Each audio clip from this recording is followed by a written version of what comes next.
There is no such thing as justice. There is no such thing as justice. Justice is defined by those of us in the lower class as one thing, that is getting a fair shake when we make a few mistakes. The judges, because they have a different view of justice from the rest of us, think they're doing a good job. They all think they're doing a good job.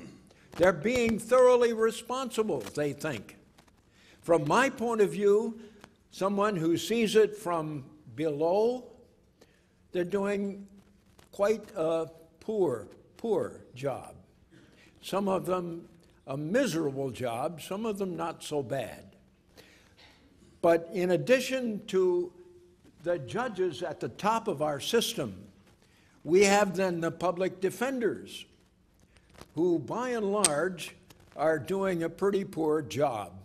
Ask anybody who has been before any one of the judges with a public defender, and they'll chew your ear off.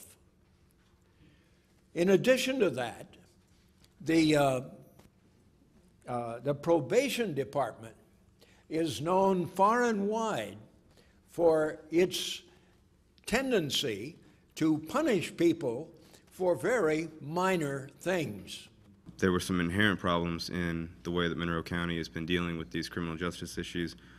Just to give you a few examples, we heard time and time again about stories where jail time, incarceration was exacerbating problems as opposed to solving them. People in there with staph infections, and the jail isn't paying for them to be treated. They're taking money out of their commissary fund, which means a lot of the guys in there that want to be able to have a little extra toilet paper aren't paying for their staph infections to be treated. So staph infections are running rampant. And that's not a problem that would be solved by a larger jail. I mean, yeah, staph infections, they get worse when people are crammed together, but I think there's kind of a human element, like someone's making a decision there that money is more important than treating these people for disease. The medical doctor at the jail, the official doctor they have there, isn't even living here. He's living in Illinois, apparently. That's pretty disturbing. I didn't know that. I hadn't heard that. Most people just don't get to see the doctor. I didn't know why. The visitation procedure that we witness every time we go there, it takes about 2 hours for people to sign up just to visit their family. I mean, these are people who have family members that are always in the same block. They always go there at the same time. But for some reason, it takes 2.5 hours every time just for them to be told the time to come back, and then sometimes they're told to come back at 2:30 in the morning.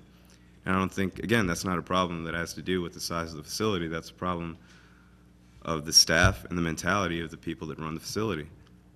People there said they feel like the guards are rude to them. They feel like they're humiliating, they're condescending. They feel like people say they feel like they're treated like they're criminals or like they're animals. And I mean, they're just there to visit people. A lot of people are in there not because they committed crimes. It's a common misconception. A lot of people are in there because of policy violations, because in the course of probation, all of a sudden, things that you or I wouldn't be arrested for because we're not on probation maybe, other people are arrested for. I want to talk about why people are actually being incarcerated in the first place, because from talking to people at the jail, it seems like a lot of those people just don't need to be in there. I believe, from my experience, that the animals at the shelter probably get better treatment than the inmates do at the Monroe County Jail. And that's from my experience sleeping on a mat with no pillow. I refused to eat for the first month I was there, and I passed out with no medical treatment for anything, no medications, no behavioral therapy. When I went to a medical appointment, I had to have major surgery on my thyroid, and I spent 2 days in segregation at the jail. I was begging to be put back in the general population because they don't turn out the lights on you while you're there.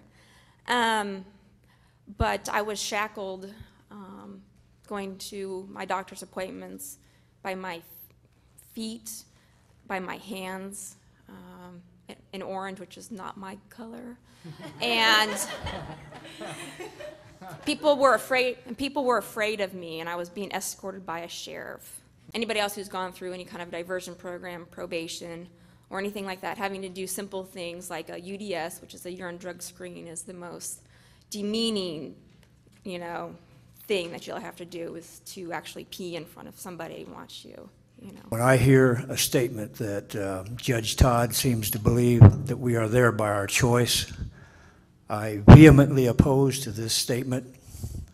People who, like myself, was put in prison for drug use, we did not have a choice. Our drug addiction removed it. I was not incarcerated for moral and ethical reasoning. I was incarcerated for a health issue.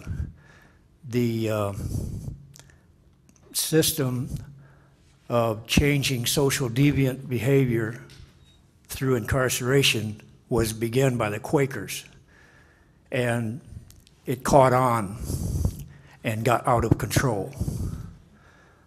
Thoreau once wrote, "The best government is the government that governs least, or not at all." That's my goal.